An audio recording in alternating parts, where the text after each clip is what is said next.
साथियों, आज 13 सितंबर ठीक आज के ही दिन 1 साल पहले हम लोगों ने मध्य प्रदेश के अंदर आउटसोर्स आंदोलन को संगठित करने का काम किया था।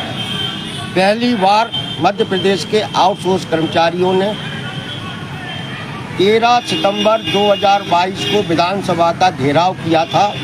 सुबह 10:30 बजे बड़ी संख्या में हम लोगों को चिनार पार्क से गिरफ्तार कर लिया गया था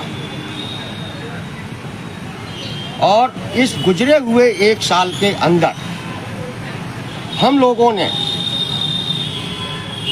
हर महीने लगातार निरंतर आउटसोर्स के मुद्दे को उठाते रहे और आज हम लोग इस स्थिति में आकर खड़े हुए हैं कि आउटसोर्स अस्थायी ठेका कर्मचारियों का सवाल मध्य प्रदेश की राजनीति में प्रमुखता से चर्चा के केंद्र में है। 10 सितंबर का हमारा प्रदर्शन, इससे पहले 6 अगस्त का प्रदर्शन, उससे पहले 29 जुलाई का कार्यक्रम, इससे पहले एमपीवी के आउटसोर्स कर्मचारियों की हड़ताल, ये ऐसी गतिविधियां हैं जिन्होंने आउटसोर्स कर्मचारियों की तरफ आम जनता का भी ध्यान खींचा है।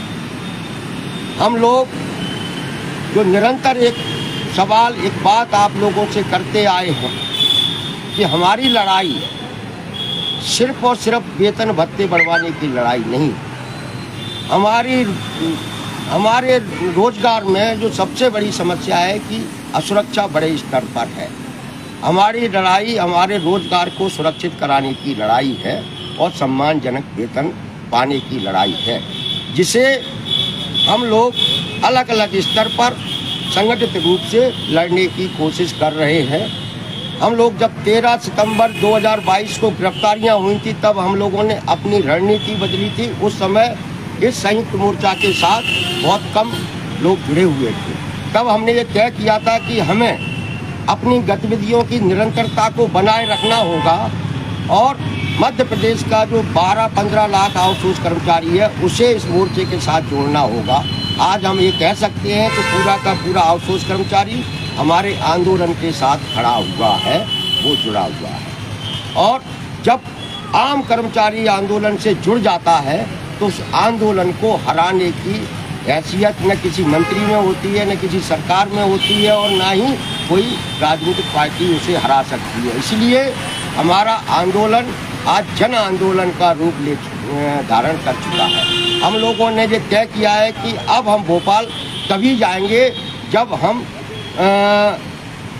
बहुत बड़े निर्णायक संघर्ष में पहुंच चुके होंगे, लेकिन इससे पहले हम निचले स्तर पर जाके आंदोलन करेंगे। इसके लिए हम लोगों ने 3 कार्यक्रम घोषित किए थे कि हम रतलाम, कटनी, इटारसी में रेल रोको करेंगे और इसके अलावा जो बड़े बड़े सेंटर हैं वहाँ पर हम बड़ी बड़ी सभाएं करेंगे। आप सब लोगों से इसलिए फेसबुक लाइव के जरिए मेरा अपील है, ये आह्वान है, ये आग्रह है कि आउटसोर्स की लड़ाई को आप पूरी ताकत के साथ, पूरे जज्बे के साथ लड़ने की मानसिकता बनाइए।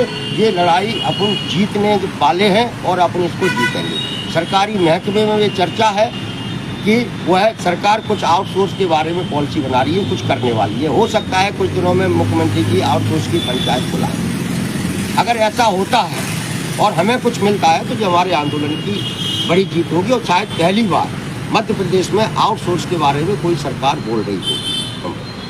और 10 सितंबर को भोपाल की राजधानी भोपाल में 4 कार्यक्रम हुए थे। एक आउटसोर्स का कार्यक्रम था, एक अध्यापकों का कार्यक्रम था दशहरा मैदान में, एक अंबेडकर पार्क में अधिकारी कर्मचारी संयुक्त मोर्चा का कार्यक्रम था, एक एमपीवी के पेंशनर का कार्यक्रम था।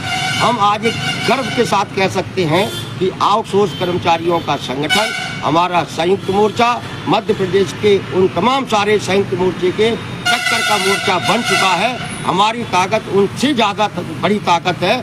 हमें अपनी इस ताकत को बढ़ाना पड़ेगा और हम लोग, हमारे बीच में जो कुछ और लोग हैं जो निराशा का वातावरण पैदा करते हैं, उनसे हमने को बचना होगा। हमें किसी भी कीमत पर, किसी भी स्तर पर आउटसोर्स की यूनिटी बनाने का काम हर आउटसोर्स कर्मचारी को करना होगा। यही मेरी आपसे अपील है।